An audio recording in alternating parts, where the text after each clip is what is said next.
మీ అభయ TV channel ద్వారా మీ కుటుంబ సభ్యులు బంధుమిత్రులకు శ్రేయోభిలాషులకు పుట్టినరోజు పెళ్లిరోజు శుభాకాంక్షలు తెలియజేయాలనుకుంటున్నారా? అయితే 3 రోజుల ముందుగానే మీ కలర్ ఫోటోతో పాటుగా వివరాలను మా వాట్సాప్ నెంబర్కు పంపించగలరు. మా వాట్సాప్ నెంబర్ 9346337110. ఈ అవకాశం కేవలం తెనాలి నియోజకవర్గ ప్రజలకు మాత్రమే. అభయ టీవీ వీక్షకులకు స్వాగతం. ఏ ఛానల్లో రాని వార్తలను మీకు అందించడమే మా అభయ టీవీ ఛానల్ యొక్క ప్రత్యేకత. వార్తల్లోని ముఖ్యాంశాలు. అభయ టీవీ ఛానల్ ద్వారా జాతీయ బాలికల దినోత్సవ శుభాకాంక్షలు. కర్పూరి ఠాగూర్కు భారతరత్న పురస్కారం. పరిటాల వర్ధంతి సందర్భంగా పలువురు నాయకుల నివాళులు. ముక్కోటి అంబిక చారిటబుల్ ట్రస్ట్ మరిన్ని సేవలు. తెనాలి శాసనసభ్యులు చేతుల మీదుగా అనేక కార్యక్రమాలు. శ్రీ సాయి నాయి బ్రాహ్మణ ఆత్మీయ సమ్మేళనం. గుంటూరు గవర్నమెంట్ హాస్పిటల్లో ప్రారంభించిన 24 పడకల వెంటిలేటర్ ఐసీయూ సెంటర్. భయపడ్డ Mohan Babu. Bharat versus England test match రేపే. ఆడపిల్లలను పుట్టనిద్దాం, బతికనిద్దాం, చదవనిద్దాం, ఎదగనిద్దాం. ఆడపిల్ల దేశానికి గర్వకారణం. వివక్షతో ఆడపిల్లల స్వేచ్ఛను హరించే హక్కు ఎవరికీ లేదు. బాలికల స్వేచ్ఛ, సమానత్వం, హక్కుల గురించి అవగాహన కల్పించడం, బాలిక విద్య యొక్క ప్రాముఖ్యత మరియు వారి పోషణపై అవగాహన పెంచడం కోసం ప్రతి సంవత్సరం జనవరి 24న జాతీయ బాలిక దినోత్సవం నిర్వహించడం జరుగుతుంది. ఈరోజు బాలికలందరికీ జాతీయ బాలిక దినోత్సవ శుభాకాంక్షలు అభయ టీవీ ఛానల్ ద్వారా తెలియజేస్తున్నాం. కర్పూరి ఠాగూర్. ఈయన ఒక భారతీయ రాజకీయ నాయకుడు. ఇతడు బీహార్ 11వ ముఖ్యమంత్రిగా 2 పర్యాయాలు పనిచేశారు. మొదట డిసెంబర్ 1970 నుండి జూన్ 1971 వరకు, ఆపై జూన్ 1977 నుండి ఏప్రిల్ 1979 వరకు వారు ముఖ్యమంత్రిగా పనిచేశారు. ఈయనను పీపుల్స్ హీరోగా అభివర్ణిస్తారు. భారతదేశ పురస్కారం భారతరత్నను రాష్ట్రపతి ద్రౌపది ముర్ము జనవరి 23న 2024న ప్రకటించారు. తెలుగుదేశం పార్టీ మాజీ శాసనసభ్యులు మరియు ప్రముఖ నాయకులు పరిటాల రవి వర్ధంతి సందర్భంగా అనేక చోట్ల తెలుగుదేశం పార్టీ నాయకులు వారి చిత్రపటానికి పూలమాలలు వేసి వర్ధంతి నివాళులను తెలియజేశారు. తెనాలి శాసనసభ్యులు అన్నాపతి శివకుమార్ ఆడుదాం ఆంధ్ర క్రికెట్ పోటీలను తెనాలి పట్టణం జయప్రకాష్ నగర్లోని వైఎస్ఆర్ అండ్ ఎన్వీఆర్ కాలేజీలో ప్రారంభించారు. క్రీడాకారులందరికీ ప్రోత్సహిస్తూ ఈ క్రీడలను ఏర్పాటు చేయడం ఆనందదాయకమని ఆయన తెలియజేశారు. క్రీడాకారులకు ఆల్ ది బెస్ట్ చెప్పారు. అనంతరం తెనాలిపట్నం బోస్టూట్లోని శ్రీ కాకుమాను శంకరుని ధర్మసత్రం ఆవరణలో నూతనంగా నిర్మించిన భవన నిర్మాణ ప్రారంభోత్సవంలో కార్యక్రమంలో పాల్గొన్నారు. అనంతరం కొత్తపేటలోని శ్రీ రామకృష్ణ కవి కళాక్షేత్రంలో వైఎస్ఆర్ ఆసరా పథకం 4వ విడత కార్యక్రమంలో పాల్గొన్నారు. అర్హులైన 1498 మంది స్వయం సహాయక సంఘ సభ్యులకు 11,96,00,000 రూపాయల చెక్కులను అందజేశారు. అనంతరం జగరగుండపాలెం పద్మశాలీల కమ్యూనిటీ హాల్ నందు చేనేత కార్మికులకు సబ్సిడీ కింద సోలార్ లైటింగ్ కిట్లను అందజేశారు. కొల్లిపర్లో వైఎస్ఆర్ ఆసరా 4వ విడత పథకానికి సంబంధించి కార్యక్రమాలను ఏర్పాటు చేశారు. ఇందులో అనేక మంది మహిళలు పాల్గొన్నారు.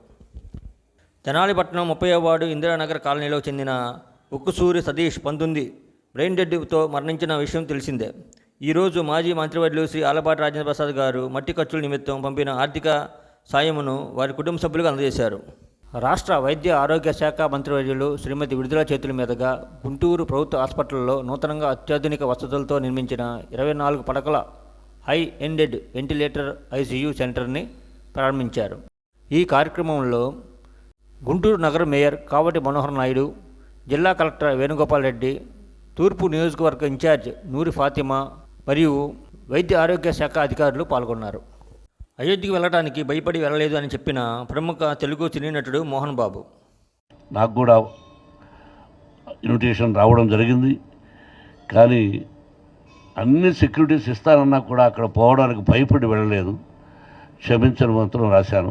ప్రముఖ సినీ నృత్య దర్శకుడు శ్రీ షేక్ జానీ మాస్టర్ బుధవారం మంగళగిరి జనసేన పార్టీ కేంద్ర కార్యాలయంలో జనసేన అధ్యక్షులు శ్రీ పవన్ కళ్యాణ్ గారి సమక్షంలో పార్టీలో చేరారు.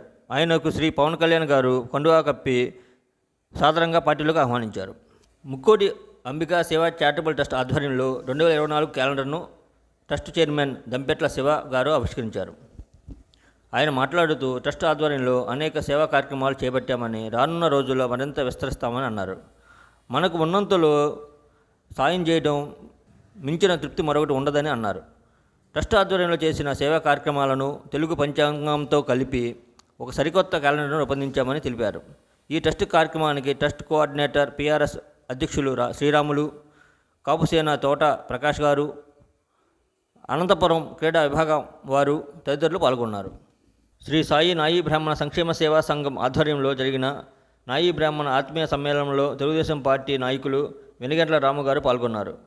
వారు మాట్లాడుతూ తెలుగుదేశం పార్టీ ఏర్పాటు చేయగానే మీరు ఎదుర్కొంటున్న సమస్యలను పరిష్కరిస్తామని హామీ ఇచ్చారు.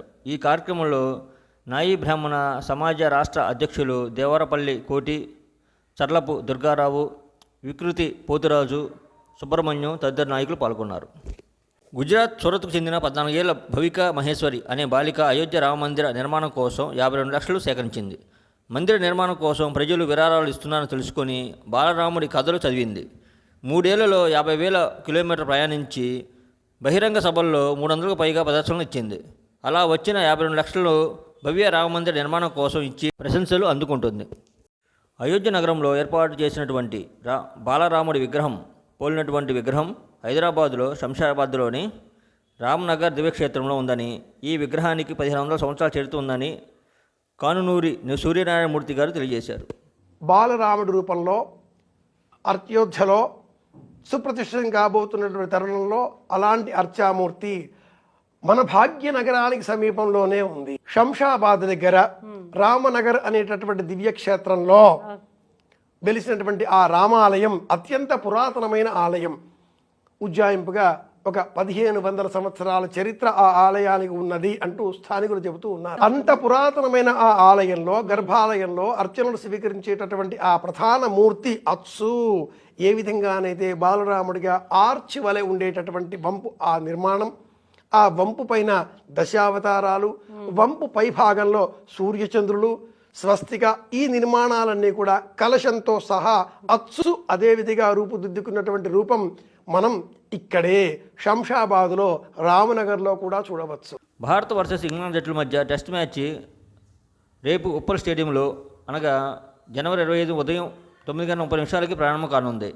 ఇంగ్లాండ్ జట్టు దీనిని ప్రతిష్టాత్మకంగా తీసుకుంది. ఈ టెస్ట్ మ్యాచ్ సిరీస్ ఎలాగైనా గెలవాలని కృతనిశ్చయంతో ఉన్నట్లుగా ఇంగ్లాండ్ జట్టులో ఒక పేసర్, 3 స్పిన్నర్స్తో బయలుదేరి దిగుతున్నట్లుగా సమాచారం. 62 సంవత్సరాల తర్వాత ఈ ప్రణాళికలను వెళ్తున్నారు. అయితే ఉప్పల్ స్టేడియం స్పిన్కి అనుకూలించే అవకాశం ఉన్నందువలన ఈ ప్రణాళిక వెళ్తున్నట్లు భావిస్తున్నారు. ఏదేమైనా భారత జట్టును ఓడించి టెస్ట్ సిరీస్ని గెలవటం కష్టమేనని విశ్లేషకుల భావన. మా అభయ్ టీవీ ఛానల్ ప్రతిరోజు వార్తా విశేషాలను చూస్తూనే ఉండండి. This is Abhay TV channel. Don't miss it.